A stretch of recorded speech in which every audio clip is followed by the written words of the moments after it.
ಮಿತ್ರರೇ ನಮಸ್ಕಾರ. ಮಿತ್ರರೇ, ನೀವು ಒಂದು ಮಾತನ್ನ ಕೇಳೇ ಇರ್ತೀರಿ. ಕೆಲವರು ಅವರ ತಟ್ಟೆಯಲ್ಲಿ ಹೆಗ್ಣ ಬಿದ್ದಿರುತ್ತೆ, ಆದ್ರೆ ಬೇರೆಯವ್ರ ತಟ್ಟೆಯ ನೊಣವನ್ನ ನೋಡೋದಕ್ಕೆ ಹೋಗಿರ್ತಾರೆ ಅಂತ. ನಾನು ಯಾಕೆ ಈ ಮಾತನ್ನ ಈಗ ನೆನಪು ಮಾಡ್ಕೊಳ್ತಾ ಇದ್ದೀನಿ ಅಂತಂದ್ರೆ, ಅಮೆರಿಕ ವಿಚಾರದಲ್ಲಿ ಈ ಮಾತು ಬಹುತೇಕ ಸತ್ಯ ಆಗುತ್ತೆ. ಅಮೆರಿಕ ಇವತ್ತು ಇಡೀ ವಿಶ್ವಕ್ಕೆ ಪಾಠ ಮಾಡುತ್ತೆ. ನೀವು ಮಾನವ ಹಕ್ಕುಗಳ ಉಲ್ಲಂಘನೆ ಮಾಡ್ತಾ ಇದ್ರಿ, ನೀವು ಅದನ್ನು ಮಾಡ್ತಾ ಇದ್ರಿ, ನೀವು ಇದನ್ನು ಮಾಡ್ತಾ ಇದ್ರಿ. ಎಲ್ಲಾ ದೇಶಗಳಿಗೂ ಪಾಠ ಮಾಡುತ್ತೆ. ಭಾರತದ ವಿಚಾರದಲ್ಲೂ ಕೂಡ ಆಗಾಗ ಮೂಗು ತೂರಿಸ್ಕೊಂಡು ಬಂದಿರುತ್ತೆ. ಆದ್ರೆ ಮಿತ್ರರೇ, ಅಮೆರಿಕದಲ್ಲಿರುವ ಸಮಸ್ಯೆಗಳನ್ನ, ಅಂದ್ರೆ ಆಂತರಿಕವಾಗಿ ಸಮಸ್ಯೆಗಳೇನಿದಾವೆ ಅದನ್ನ ಬಗೆಹರಿಸಿಕೊಳ್ಳೋದಕ್ಕೆ ಅಮೆರಿಕಾಗೆ ಸಾಧ್ಯ ಆಗೋದಿಲ್ಲ. ಈ ವಿಚಾರ ಬಹುತೇಕ ಸಂದರ್ಭದಲ್ಲಿ ಸಾಬೀತಾಗಿದೆ ಕೂಡ. ಈಗ ಮಿತ್ರರೇ, ಅಮೆರಿಕ ಅಂತಹದೇ ಒಂದು ಸಮಸ್ಯೆಯಲ್ಲಿ ಸಿಕ್ಕಾಕೊಂಡಿದೆ. ಆ ಸಮಸ್ಯೆ ಯಾವುದು ಕೇಳಿದ್ರೆ ಇಸ್ರೇಲ್ನ ವಿಚಾರ. ಇಸ್ರೇಲ್ನ ವಿಚಾರದಲ್ಲಿ ಅಮೆರಿಕ ಹೇಗೆ ಡೀಲ್ ಮಾಡ್ತಾ ಇದೆಯಲ್ಲ, ಇದನ್ನ ಅಮೆರಿಕದ ಎರಡೂ ರಾಜಕೀಯ ಪಕ್ಷಗಳು ಕೂಡ ಈಗ ಸಮರ್ಥಿಸಿಕೊಳ್ಳೋದಕ್ಕೆ ಸಾಧ್ಯ ಆಗ್ತಾ ಇಲ್ಲ. ಅಮೆರಿಕದಲ್ಲಿ ಆಂತರಿಕವಾಗಿ ದೊಡ್ಡ ಸಮಸ್ಯೆ ಉಂಟಾಗಿದೆ. ಇಸ್ರೇಲ್ ಕೂಡ ಇದರ ವಿರುದ್ಧವಾಗಿ ಸಿಟ್ಟಾಗಿದೆ. ಇಸ್ರೇಲ್ ಏನ್ ಹೇಳ್ತಾ ಇದೆ ಗೊತ್ತಾ? 1930ರಲ್ಲಿ ಜರ್ಮನಿಯಲ್ಲಿ ಏನಾಗ್ತಾ ಇತ್ತು ಅಂದ್ರೆ, ಹಿಟ್ಲರನ ಕಾಲದಲ್ಲಿ ಜರ್ಮನಿಯಲ್ಲಿ ಹೇಗೆ ಯಹೂದಿಗಳ ವಿರುದ್ಧವಾಗಿ ಒಂದು ಷಡ್ಯಂತ್ರ ನಡೀತೋ ಹಾಗೆ ಇವತ್ತು ಅಮೆರಿಕದಲ್ಲಿ ನಡೀತಾ ಇದೆ ಅಂತ ಇಸ್ರೇಲ್ ಹೇಳ್ತಾ ಇದೆ.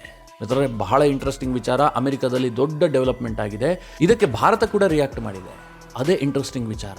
ಭಾರತ ಹಿಂದೆಂದೂ ಕೂಡ ಅಮೆರಿಕ ವಿಚಾರದಲ್ಲಿ ಹೀಗೆ ಮಾತನಾಡಿರಲಿಲ್ಲ. ಇದೇ ಮೊಟ್ಟ ಮೊದಲ ಬಾರಿಗೆ ಭಾರತ ಆ ರೀತಿಯಾದಂತಹ ರಿಯಾಕ್ಷನ್ ಕೊಟ್ಟಿದೆ. ಮಿತ್ರರೇ, ಈ ಓವರ್ ಆಲ್ ಏನು ವಿಚಾರ ಇದೆ, ಇಸ್ರೇಲ್ನ ವಿಚಾರ ಅಮೆರಿಕದಲ್ಲಿ ಆಂತರಿಕವಾಗಿ ಉಂಟಾಗ್ತಿರುವ ಸಂಘರ್ಷ ಇದೆಯಲ್ಲ, ಬಹಳ ಇಂಟ್ರೆಸ್ಟಿಂಗ್ ಇದೆ. ಅಮೆರಿಕ ಹೇಗೆ ಡೀಲ್ ಮಾಡುತ್ತೆ ಎನ್ನುವಂಥದ್ದು ಬಹಳ ಕುತೂಹಲವನ್ನು ಕೂಡ ಕೆರಳಿಸಿದೆ. ಇದರ ಬಗ್ಗೆ ಒಂದಷ್ಟು ಇಂಟ್ರೆಸ್ಟಿಂಗ್ ಮಾಹಿತಿಯನ್ನು ನಿಮಗೆ ನೀಡುವಂತಹ ಪ್ರಯತ್ನ ಮಾಡ್ತೀನಿ. ನೀವು ಈ ವಿಡಿಯೋನ ಕೊನೆವರೆಗೂ ಮಿಸ್ ಮಾಡದೆ ನೋಡಿ. ಮಿತ್ರರೇ, ಭಾರತ ಬಹುಪಕ್ಷ ಪದ್ಧತಿಯನ್ನು ಅನುಸರಿಸುವಂಥ ರಾಷ್ಟ್ರ. ನಿಮಗೆಲ್ಲ ಗೊತ್ತೇ ಇದೆ.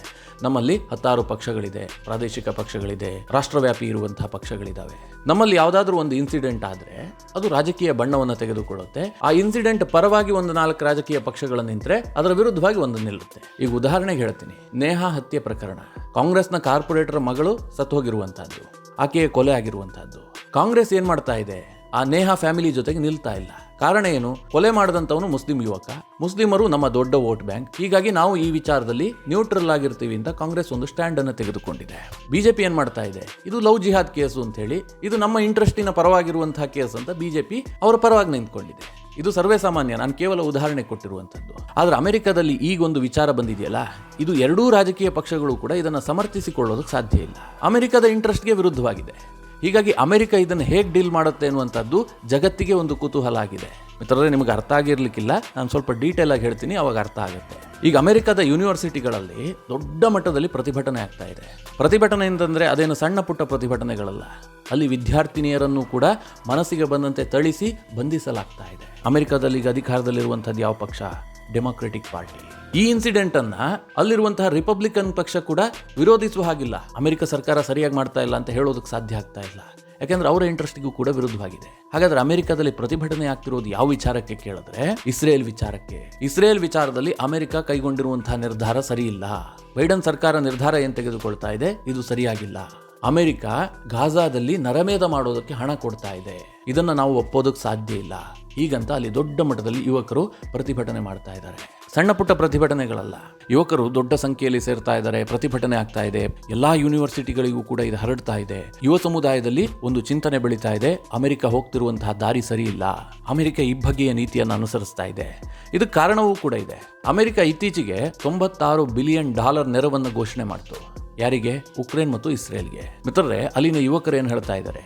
ಉಕ್ರೇನ್ಗೆ ಸಪೋರ್ಟ್ ಮಾಡೋದನ್ನು ನಾವು ಒಪ್ಕೊಳ್ತೀವಿ. ಯಾಕಂದ್ರೆ ಉಕ್ರೇನ್ ಮೇಲೆ ರಷ್ಯಾ ದಾಳಿ ಮಾಡಿರುವಂತಹದ್ದು. ಉಕ್ರೇನ್ನ ಸಹಾಯಕ್ಕೆ ಅಮೆರಿಕ ಹೋಗಬೇಕು. ಇದು ನಮ್ಮ ವಿದೇಶಾಂಗ ನೀತಿ ಮತ್ತು ಅಂತಾರಾಷ್ಟ್ರೀಯ ವಿಚಾರದಲ್ಲಿ ಅಮೆರಿಕದ ನಿಲುವೇನಿದೆ ಇದಕ್ಕೆ ಸರಿ ಹೊಂದುವಂತಹ ವಿಚಾರ. ಅವ್ರಿಗೆ ಸಹಾಯ ಮಾಡೋದಕ್ಕೆ ನಮ್ದೇನು ಅಭ್ಯಂತರ ಇಲ್ಲ. ಆದರೆ ಇಸ್ರೇಲ್ ವಿಚಾರ ಏನಾಗ್ತಾ ಇದೆ? ಹಮಾಸನ್ನ ನಾಶ ಮಾಡಬೇಕು ಅಂತ ಹೇಳಿ ಗಾಜಾದಲ್ಲಿ ಮಾರಣ ಹೋಮ ಮಾಡ್ತಾ ಇದ್ದಾರೆ. ಇದುವರೆಗೆ ಸತ್ತವರ ಸಂಖ್ಯೆ 35,000ವನ್ನು ದಾಟಿದೆ.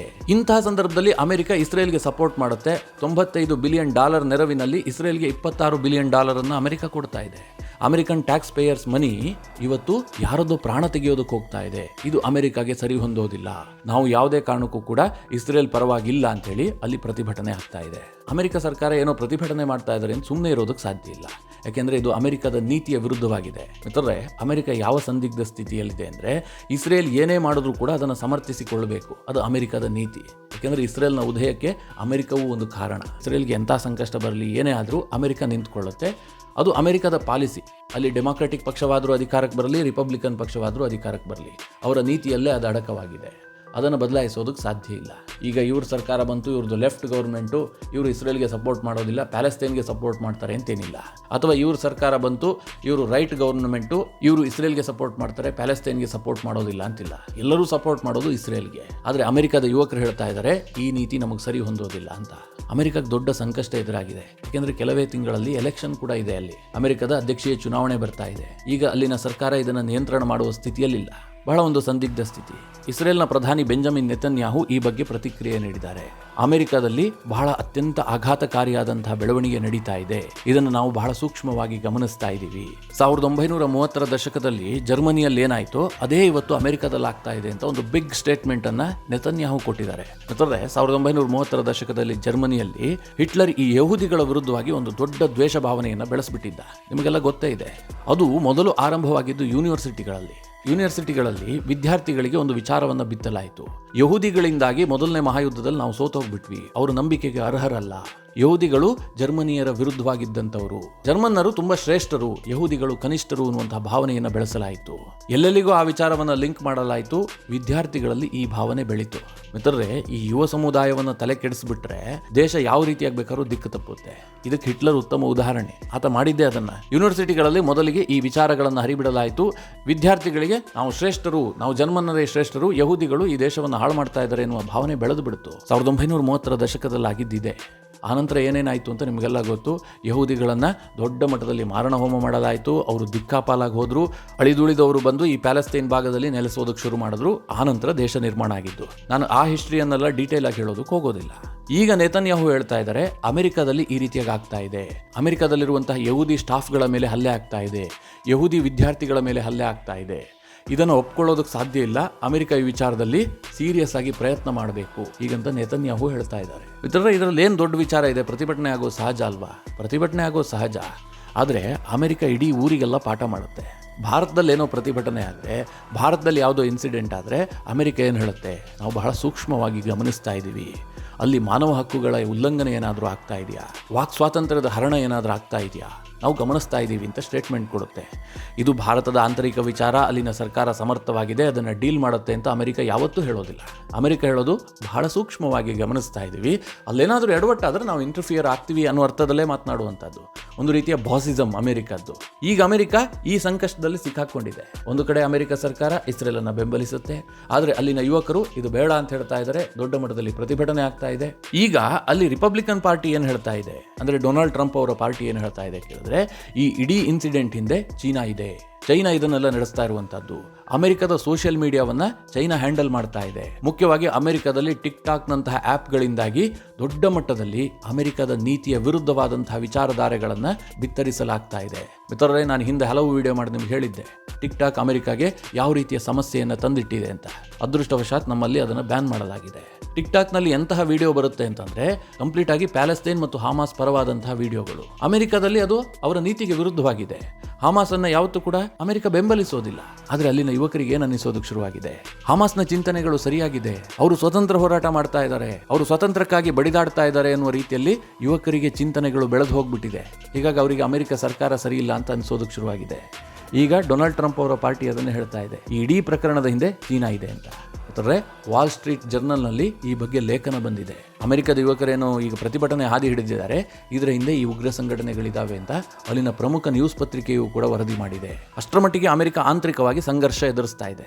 ಈ ಸಂದರ್ಭದಲ್ಲಿ ಭಾರತ ಕೂಡ ಇದಕ್ಕೆ ಪ್ರತಿಕ್ರಿಯಿಸಿದೆ. ಇದೇ ಇರುವಂತಹದ್ದು ಇಂಟ್ರೆಸ್ಟಿಂಗ್ ವಿಚಾರ.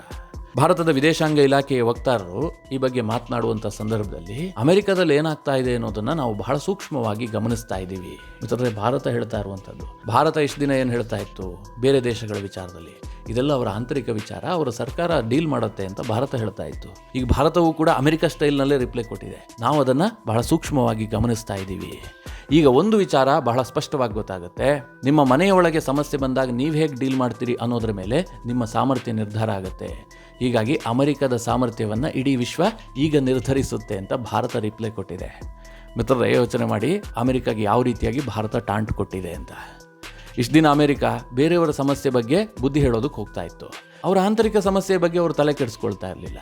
ಈಗ ಭಾರತ ಹೇಳ್ತಾ ಇದೆ, ನಿಮ್ಮ ಸಮಸ್ಯೆ ನೀವು ಬಗೆಹರಿಸಿ ತೋರಿಸಿ, ಆನಂತರ ನಿಮ್ಮ ಸಾಮರ್ಥ್ಯ ಏನು ಅನ್ನೋದನ್ನು ಜಗತ್ತು ನಿರ್ಧಾರ ಮಾಡುತ್ತೆ ಅಂತ. ಸರಿ ತಾನೆ? ಈಗ ನೀವು ಯಾರಿಗೋ ಬುದ್ಧಿ ಹೇಳಬೇಕು ಅಂತಂದರೆ ನೀವು ಆ ವಿಚಾರದಲ್ಲಿ ಎಕ್ಸ್ಪರ್ಟ್ ಆಗಿರಬೇಕು, ನೀವು ಆ ವಿಚಾರದಲ್ಲಿ ಗೆಲುವು ಸಾಧಿಸಿರಬೇಕು. ಈ ಅಮೆರಿಕ ಯಾವುದೋ ದೇಶದಲ್ಲಿ ಏನೇ ಸಮಸ್ಯೆ ಆದರೂ ಕೂಡ ಅವ್ರಿಗೆ ಬುದ್ಧಿ ಹೇಳೋದಕ್ಕೆ ಹೋಗುತ್ತೆ. ಎಷ್ಟರ ಮಟ್ಟಿಗೆ ಅಂತಂದರೆ ಭಾರತದಲ್ಲಿ ಇಲ್ಲೆಲ್ಲೋ ಪ್ರತಿಭಟನೆ ಆಗ್ತಾ ಇದೆ, ರೈತರ ಪ್ರತಿಭಟನೆ ಆಗ್ತಾ ಇದೆ ಅಂದರೂ ಕೂಡ ಅಮೆರಿಕ ನಾವು ಅದನ್ನು ಸೂಕ್ಷ್ಮವಾಗಿ ಗಮನಿಸ್ತಾ ಇದ್ದೀವಿ ಅಂತ ಹೇಳುತ್ತೆ. ಅಷ್ಟರ ಮಟ್ಟಿಗೆ ಆಂತರಿಕ ವಿಚಾರದಲ್ಲಿ ತಲೆ ಹಾಕುತ್ತೆ.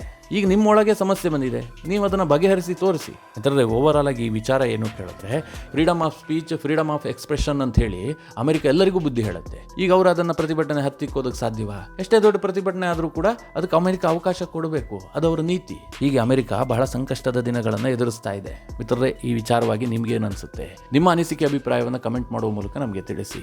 ಹಾಗೆ ನಿಮಗೆ ಈ ವಿಡಿಯೋ ಇಷ್ಟವಾದರೆ ಲೈಕ್ ಮಾಡಿ. ಜೊತೆಗೆ ನೀವಿನ್ನೂ ನಿಮ್ಮ ನೆಚ್ಚಿನ ಸಂಸ್ಕಾರ ಸೌರಭ ಯೂಟ್ಯೂಬ್ ಚಾನಲ್ನ ಸಬ್ಸ್ಕ್ರೈಬ್ ಮಾಡಿಲ್ಲ ಅಂತಾದರೆ ಈ ಕೂಡಲೇ ಸಬ್ಸ್ಕ್ರೈಬ್ ಮಾಡಿ. ಮುಂದಿನ ಎಲ್ಲ ಅಪ್ಡೇಟ್ಗಳ ನೋಟಿಫಿಕೇಷನ್ಗಾಗಿ ಬೆಲ್ ಐಕಾನ್ ಒತ್ತಿ.